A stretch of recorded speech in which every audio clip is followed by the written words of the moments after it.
Is the Rams game this Sunday against the Colts a must-win? We've got storylines, key matchups, predictions, and more. That's coming up next on Locked On Rams. You are Locked On Rams, your daily Los Angeles Rams podcast. Part of the Locked On Podcast Network, your team every day.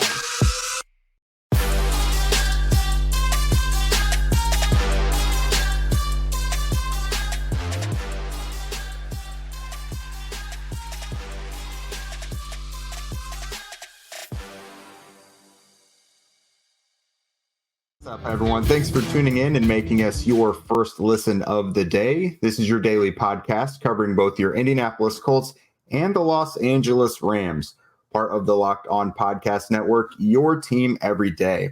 And this crossover Thursday episode is brought to you by Prize Picks, which is the easiest and most exciting way to play daily fantasy sports.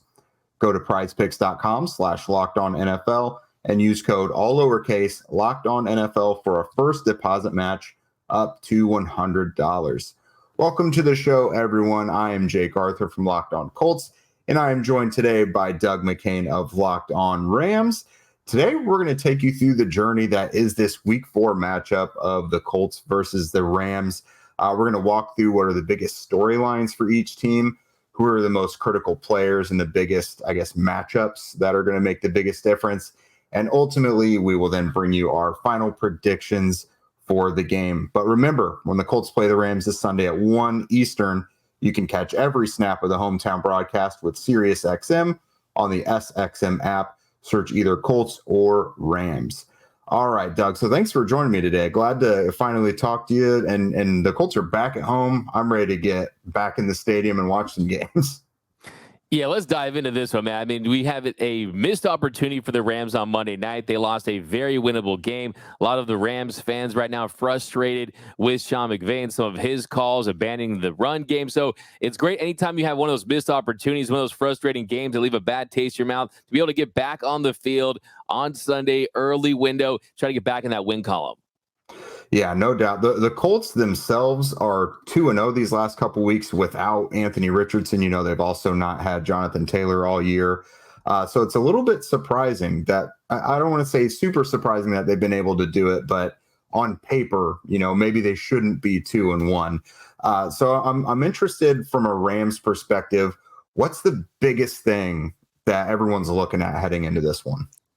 I think the biggest thing for this one is, can the offense hold up to the end of the bargain? Because the defense has really surprised. They've exceeded expectations early on. You've seen them hold their opponents to under 20 points in 2 of their first 3 games. And really heading into this season, the expectation was that the offense was going to have to lap the scoreboard just to keep them in games. But this defense, they perform very well. We'll get into that in a little bit here. But also, I think the run game, just abandoning the run game the way they did. You mentioned Jonathan Taylor a few minutes ago. I just kind of wanted to say that, hey, Zach Moss is not helping his case to getting paid. If you look at the start, he's had averaging 105 yards per game, 4.4 yards per carry. And I think the Rams, Rams fans want to see this team really establish the run game on the ground and not get away from it. So, yeah, we'll see if this team can bounce back. But you saw that first game where they beat the Seahawks on the road. They were very impressive. Second game was the 49ers. They were in that one. You had some mistakes towards the end of the half. The 49ers pulled away. But this one, you go into Cincinnati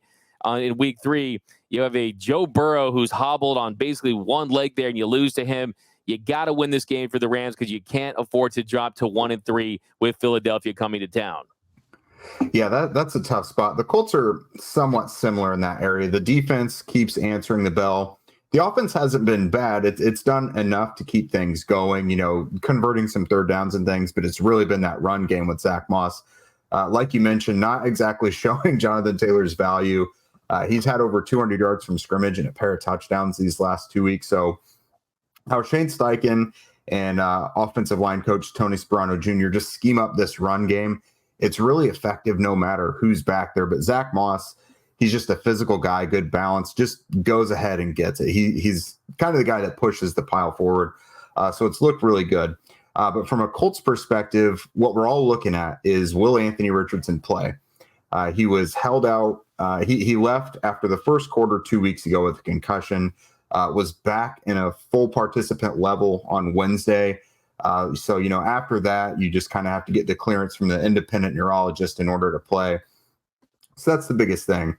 Gardner Minshew has done a nice job managing the game, but it feels like the playbook's really not going to open up and the offense won't live up to its potential until Richardson is in there. I mean, right before he left the game, he had 2 rushing touchdowns on consecutive drives, so he had looked pretty good out there. The downfield passing game has not been existent at all yet. They've had some tight ends do some things up the seams around the numbers, but in terms of getting like Alec Pierce involved on the outside downfield, that just hasn't been unlocked yet. But as Richardson gets out there and teams maybe start playing a little more man, I think that will come. But that's basically what everyone around Indy is looking at is, number one, is Richardson going to play? Because it seems like if you're facing a defense like the Rams, who's been doing a solid job, and Aaron Donald still exists, I think you're going to need your best playmakers out there. Yeah, and it looked like Anthony Richardson was back out of practice, taking first-team reps. He's, of course, trying to get out of that concussion protocol. And it's interesting that that's kind of really been the storyline for the Rams for the past 2 weeks is the opposing team's starting quarterback going to play? I think Richardson, he's flashed. He's looked phenomenal in certain spots. I was watching a couple of the games last night. I think he really ends up possibly being the best quarterback in that class. CJ Stroud, he's performed well so far. Bryce Young, of course, he's gotten banged up. But, yeah, I've been very impressed with him. I think, yeah, when it comes to this Rams team, another big storyline, and really what our entire season hinges on is, can you protect Matthew Stafford? First couple of games, they protected him. He was upright. He was vertical. Last game, though, he was sacked 6 times, and he cannot perform when he has a dysfunctional offensive line. That just isn't going to happen. The Colts, they rank 17th in pressure rate at 22.5%. They blitz 17.1% at the time, so we'll see how aggressive they're going to be. But if you give Matthew Stafford time, he's going to make throws. And in the last game, he didn't attempt too many deep shots. I mean, one of the big storylines here in Ramsland was the first possession of the game. It appeared that they had scored a 24-yard touchdown on a little reverse end-around action with Tutu Atwell, and they rolled him out at the 3-yard line. And instead of running the ball, they end up throwing the ball 3 times, and he ends up taking a sack. It was a bad situation there, but there was a missed throw there by Stafford where he had Jefferson or Tutu in the end zone. He didn't really get it done. They go 1 for 4 in the red zone. So 1, can they convert in the red zone? 2, can they keep Matthew Stafford vertical? That's going to go a long way to determining if the Rams are able to win this game. I'm glad you mentioned that, because Gus Bradley has really ratcheted up the pressure when necessary. We've seen Matthew Stafford just shred the Colts defense before when given time. But, I mean, for totally different circumstances, they really put the pressure on Lamar Jackson last week because, Jackson can kind of fall apart a little bit when you're constantly bringing pressure at him. So that may be the recipe again. You mentioned the Colts' success up front, 23 tackles for loss. That's first in the NFL. 12 sacks, that's right up there as well. So they're really doing a good job of putting pressure on offenses. So I think they're going to have to do that, or Stafford, he's found that connection with Puka Nacua, with Cooper Kupp on IR. So that'll be critical. I mean, I know Nacua is a rookie, but they're going to have to make sure that connection isn't firing on all cylinders. Yeah, that's definitely been one of the big breakthroughs. Puka Nacua setting records, most catches for a rookie receiver in a game, but they did slow him down. The Bengals did a really nice job in Monday Night Football's matchup, is they're being more physical with him on the line. He wasn't getting as open as much. He wasn't being able to find those soft spots in the zone. They really prevented him from doing that. Just they were more physical, and it looked like, okay, this is a rookie in his 3rd game for the first time. Did make a nice 37-yard catch there late in the game, but that's going to be a big match I'm looking for is Kenny Moore versus Puka Nacua, because you look at 25 catches through 2 weeks, through Puka, and can he continue to sustain that? Because they're going to need him, because you got one more game before Cooper Kupp returns. So you're looking at that. The pressure is going to be the big key. Like you said, I mean, I'm looking at Steve Avila versus DeForest Buckner. I mean, you got Pay versus Havenstein. I mean, can the Rams offensive line, who is banged up, by the way, they lost their left tackle, Alaric Jackson, during the game, and they call in a 3rd string in Zach Thomas, who was out there bullfighting, doing some Olay offensive line work, and it really hurt the Rams' chances in that one. So, yeah, can you protect Matthew Stafford? Can you get pressure on the other end? I think this battle of the trenches is ultimately going to determine who ends up with this W. But let me ask you, what is the what is the word on Jonathan Taylor these days? Because I have a lot of Rams fans that we talk about. Wait, a number 28 from the Colts. Last time they traded for a number 28 from the Colts, it turned into a Super Bowl. But what's the status of Jonathan Taylor? Yeah, it looks like, I mean, he almost has no leverage in this anymore. And if he does want to get traded, whether he wants to get traded from the Colts or wants a commitment from them long term, he's gonna have to come back and play. And that's what it sounds like might happen. He's due to come off the PUP list coming up here in the next week. If he comes back and practices, whether it takes him a week or two to actually hit the field, I think he's going to have to come out and show that he is Jonathan Taylor in order for the Colts or any other team to show enough interest to really make a commitment to him. So I do think he's going to play now. Like at one point, I didn't think he would. But now it feels like he probably will play because that's really the only card he has left. Interesting. And what do you think the pulse is from Colts fans towards Jonathan Taylor? Do they want the organization to give him a bag? I mean, do they want to see him get traded because of his current stance? I mean, what's that pulse like? Yeah, it seems pretty split, honestly. I think the rational part of it is, sure, the Colts don't want to make a commitment to him because he's been hurt for a while. Like, this ankle injury was supposed to be healed by like February or March because they've got another player, EJ Speed, who had the same thing done and has had zero issues whatsoever. So with a running back who throughout his career, the main concern has been the workload ever since his days at Wisconsin. It's like, is this signs of wear and tear? Because you don't want to give a guy a huge 3-year deal worth $15 million per year if that's the case. So the rational part of it says, yeah, let's wait and see. But there are some who say running backs don't matter, send them out. And then you have your passionate fan base that says, this guy has carried the team before. Look what he did in 2021. Give him whatever he wants. So they're pretty split down the middle, I'd say. Interesting stuff. Yeah, we'll gladly take him, man. Just send him our way. We'd love that. Yeah, I'm sure that would be no problem at all. The Rams could really use him. So next up, we're gonna dive into some of these more specific matchups. Tell you who the most critical players are going to be. But first, a word from our friend over at Harry's.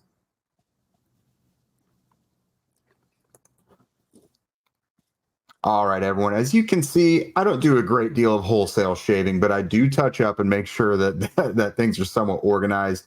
And for that, there's no better resource than Harry's. No matter why you shave, Harry's has you covered for the best shave of your life at a price that you're going to love. A smooth shave shouldn't be rough on your wallet either. The starter set for Harry's is a $13 value, but just $3 at harrys.com/NFL. It includes a 5-blade German-engineered razor with a weighted handle, foaming shave gel, and a travel cover. That's pretty much all you need to shave nowadays. Scheduled delivery for refills as low as $2, which is half of what you pay for other blades. Get your best shave ever this summer with Harry's razors and skincare products. Get a $13 starter set for just $3 at harrys.com/NFL. That's harrys.com/NFL for a $3 starter set. All right, everydayers. And, throughout the week, we've been bringing to you this matchup, the latest on the Colts, some of the injuries and, what, the heaviest weight of those is. Plus, earlier in the week, we told you what our biggest surprises of this team are through 3 weeks. Again, they're 2-1, and most of that time has been without Anthony Richardson. But after today, both these shows will go on and kind of put a bow on our coverage of Colts and Rams for Sunday and give you our final takes. We'll have final injury reports available to us as well. So that'll obviously be a big deal. So moving on, Doug, what is the most critical matchup in your eyes? Like some of the ones that are just really going to make a difference between winning and losing. Is someone harassing the quarterback nonstop? Like, what are you thinking? Yeah, I think there's some very interesting matchups in this game. I got 4 or 5 here, kind of want to dive into. But really, this team's success or failure is ultimately going to hinge on the success of Matthew Stafford and his ability to stay upright. I mean, like I said earlier in the show, got sacked 6 times. He was used and abused and harassed all night long. And you just can't have that in this offense. That is how important he is. So when it comes to specific matchups, I'm looking at Rob Havenstein versus Kwity Paye. Now, Paye, of course, leads your Colts with 9 pressures, 3 sacks, mostly lined up there on the left side. He's going to be matched up with Havenstein. And Havenstein, he's been a rock for this offensive line. Last year, when they were decimated by injuries, He was the one constant. He's been a rock for years now. So we need him to hold up. And then also Steve Avila versus DeForest Buckner. Now, Steve Avila, a Rams rookie, was their first pick in the second round, 36 overall. And he was really, really good through their first two games, had his worst game in their third game against the Bengals. So I think that's going to be a big matchup. And we know that DeForest Buckner, he's a mount of a man, 6'7", 295. Buckner has the highest pass rushing grade for the Colts at 82. So I think if you can win those matchups and try to limit the damage up from the trenches, that's going to really go a long way for this Rams team, because if they're getting to Matthew Stafford early and often without establishing a run game, this game could get away from the Rams early. Yeah, I'm glad you said that, because that makes a lot of sense. DeForest Buckner and Grover Stewart, they both got off to a really hot start in those first two games. There was a lot of attention focused on them in week 3. So I kind of look for a bounce back from them. Steve Avila, like you said, that seems like a matchup they could really kind of take advantage. One that seems like just steal versus steal on the flip side of it is Quentin Nelson versus Aaron Donald. We saw that matchup a couple years ago. It was entertaining. I mean, Donald had his wins, so did Nelson. So Nelson has had kind of a rocky last year or two. Like, he's still an above average guard, but, some injuries caused him to maybe not look as good as he looked his first couple years. This year, he's healthy. I mean, he's had a toe, but it hasn't really caused him any problems. He's been healthy, and he's looked a lot more like the Quentin Nelson that people have come to endear themselves with him. So I'm really entertained by this one. But Will Fries, the other guard, right guard, he has come into his own. People were looking to replace him all offseason. They said if there's one vulnerable spot on the Colts line, it's right guard. Get someone new in there. And he's responded by having a really solid first few weeks. So he's obviously going to get the biggest test of his career against Aaron Donald this week. So really interested in that one. And I think depending on who the Colts quarterback this week is going to be a big difference, because Anthony Richardson, very good at sack avoidance. Gardner Minshew, not so much. His peripheral vision is not all that great. So if you get Donald coming up front, he's going to see it. But if he stunts outside or does anything like that, that could be a huge issue. So Nelson and Will Fries, and then even Ryan Kelly, hopefully returning from his own concussion, that could be a really big deal against someone like Aaron Donald. Yeah, and I'm glad you brought up Aaron Donald, Jake, because through the first 2 weeks, he made some plays, but he was a little quiet against the 49ers. There was some chatter out there. Has Aaron Donald fallen off? Are we starting to see the decline of Bruce Banner, the Hulk in football cleats, Aaron Donald? And I'm here to tell you that AD showed up on Monday, and he looked like AD of old. And the last time that we had this matchup in 2021, AD had 8 pressures and 3 hits on the quarterback. So he's still as disruptive as ever. He had a PFF grade of 92.6, so he's back in elite territory. Had a sack and 2 TFLs versus the Bengals, 7 pressures, 5 stops. He was very active. And I think the interesting thing to look for Aaron Donald is they're not just moving him up and down the line like we've seen in years past. You're seeing more stunts, more loops, more twists. And also he's forming a really nice dynamic duo with him and rookie Kobe Turner right there on the interior. So him having a big game is going to be massive, especially against a potential rookie quarterback if he plays. Because, hey,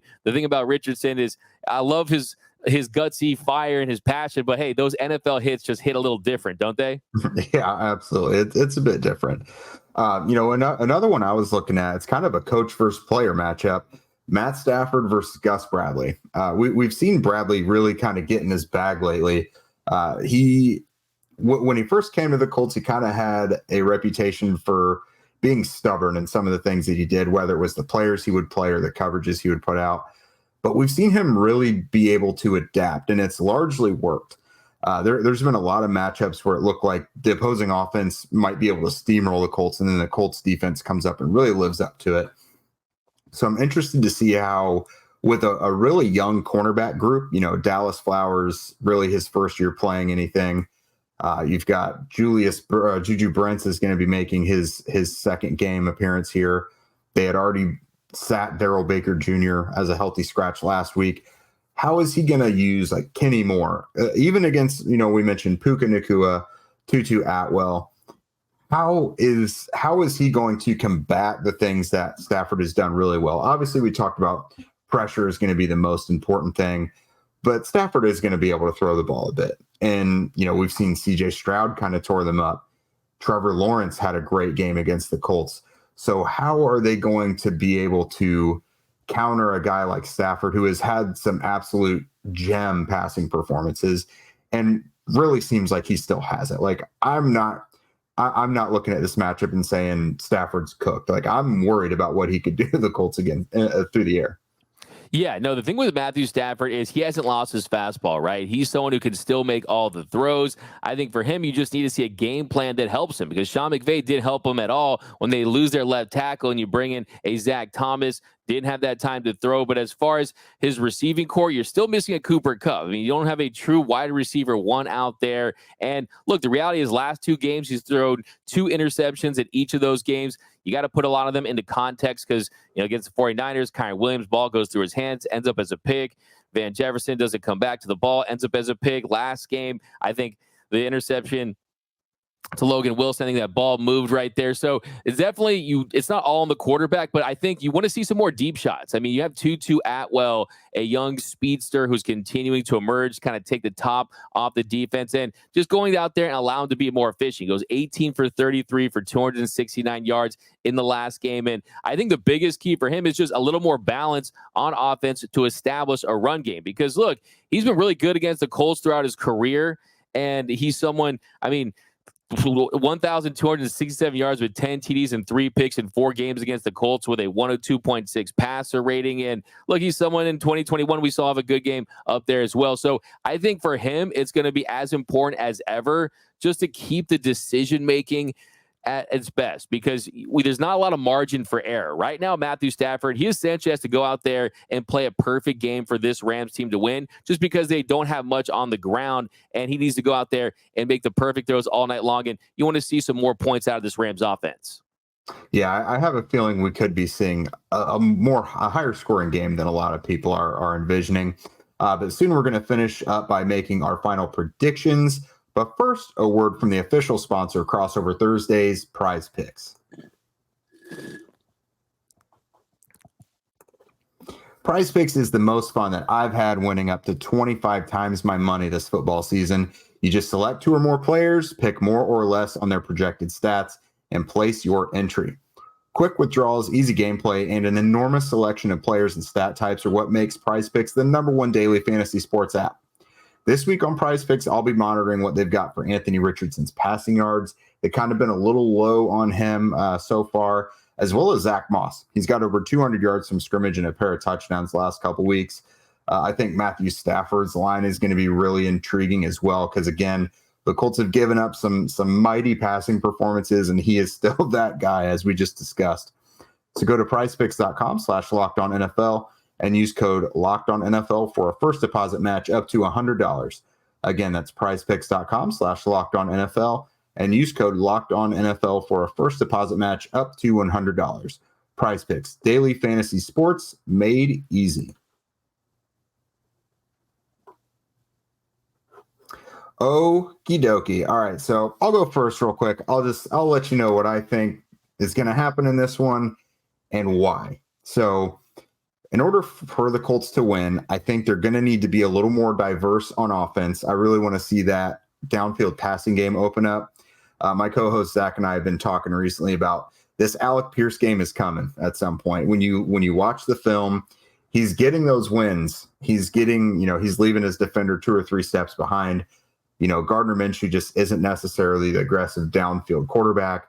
And then Anthony Richardson, when he was out there the first game and a half, he faced a lot of zone coverage. They were trying to take away the downfield stuff, but also make sure they had ability to defend him as a runner. So I think the Colts are going to need to make it a little more diverse, be a little less predictable. I think they've done a decent job of that so far. But then on the defensive side, they've done a nice job of taking advantage of opponents' weaknesses. And, the offensive front for the Rams, it feels like something they could take advantage of. So I think with those 2 things in play, I think the Colts take this one home 26-20. 26-20. I think that score makes a lot of sense. I think it's possible. I think in this one, just like the Rams were playing a desperate team on Monday night against the Bengals, I think the Rams are going to be the desperate team in this one. They realize what's ahead of them. Really, the goal early on this season was just to tread water, hopefully make it to 500 once the trade deadline rolls around. And you have to win this game against a very young Colts team. By the way, the Rams are the third youngest team in the NFL at 25.8 average, and then the Colts are the fourth youngest team at 25.81. Both of these teams have a lot of guys that can't even rent a car without a co-signer, right? So lots of youth, lots of inexperience. So I think it's going to come down to mistakes. Who's going to execute and make the least amount of mistakes? And you talk about the last game for the Rams, the 2 interceptions. Try to avoid mistakes and convert in the red zone. There was a universe where the Rams could have been up 14-3 against that Bengals team, and they could have taken complete control. So you need to convert in the red zone, punch it in, and then also I think corral the Colts. I'm talking about tackling, because this Rams defense has definitely been the strength and not the weakness, but you have seen some missed tackles. Collectively, they missed 34 tackles this year. That's 29th in the NFL for a 40.5 tackling rate. Colts have actually missed 32 tackles through 3 games. That's the 9th worst. So I think the team that wraps them up and tackles the most consistently could have an advantage. Also, continue the trend on third down. Stopping the Colts on third down, where the Colts are 16 for 46, a 34.8 conversion rate. It's 23rd in the NFL. The Rams, though, they've allowed a 25.7 conversion rate on third down. That's the second best in the NFL. So if you keep the Colts off the field, if you protect the football, if you establish a run game, protect Matthew Stafford, lots of ifs, and ifs. But I do think I like this Rams team. I think this defense is a lot better than people expected. Akella Witherspoon has been absolute revelation, a great signing. I think this offense is really had a come-to-Jesus moment, hopefully, on the run game. And I think they go into Indianapolis. They win a close one. I think they win by a final score of 27-24. I like it. So I think we're both right there where it's anyone's game, both in the 20s, though. So probably a little more offense than a lot of people are expecting. I do think the run game is going to be the biggest X factor for both, because whether it's, especially if it's Minshew, but whether it's Minshew or Richardson for the Colts, if that run game gets shut down with Zach Moss, I think they're going to really struggle. So that'll be tough to see. So yeah, guys, if you don't already, follow Locked On Colts and Locked On Rams on Twitter, and subscribe to both shows on YouTube and wherever you get your podcasts. We'd also love your ratings and reviews. That definitely helps both shows immensely. And with that, we will see you guys on Friday.